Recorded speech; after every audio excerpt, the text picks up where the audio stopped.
right, guys, so we're ready for part 2 of the egg osmosis and diffusion lab. So here's my egg. I'm going to hold it very gently. I took it out of the vinegar and very, very carefully with my nice large spoon, I took it out of the vinegar, which was in this cup, and I poured the vinegar into a measuring cup. And I've taken some pictures of that so you can calculate how much vinegar was left. And then I took the egg itself and I ran it very gently in my hand under some very slow flowing water from the sink.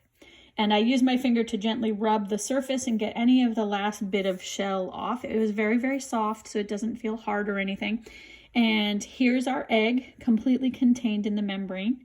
It does look like there's some little striping on there, but that doesn't come off when I rub it. So that's just something within the egg membrane itself. I would not bounce this. It feels very fragile. So please don't bounce your egg. You're likely to break it. So I just set it onto a paper towel to get any extra liquid that was still on it off.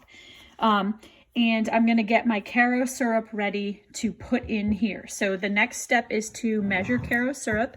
200 milliliters, and of course now that I'm holding my phone and trying to open the Caro syrup, I'm not doing a very good job. So I'll open it separately.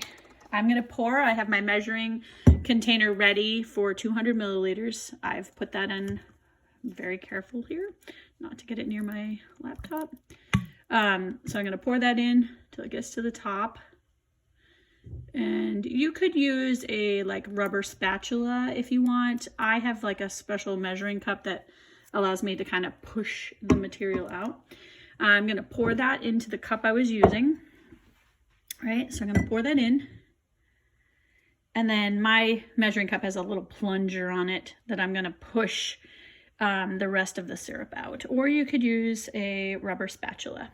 So I'll do that in just a second. But for the video's sake, I'll pour that in afterwards. I'm going to very carefully place my egg onto the spoon, and I'm going to gently lower it into the syrup, and you'll see it's kind of starting to sink. And I'm going to very, very, very carefully kind of press it till it's completely covered in the syrup.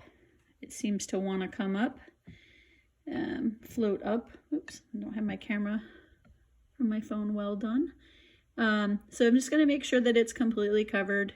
It has syrup on the top. It's wanting to float towards the top, and that's okay. It'll slowly over time, it will move. It'll sink a little bit. So scraping off as much syrup as I can so I don't waste any. I'm going to use my plunger to put the rest in, and then I will cover it with a piece of saran wrap that I have pre-cut.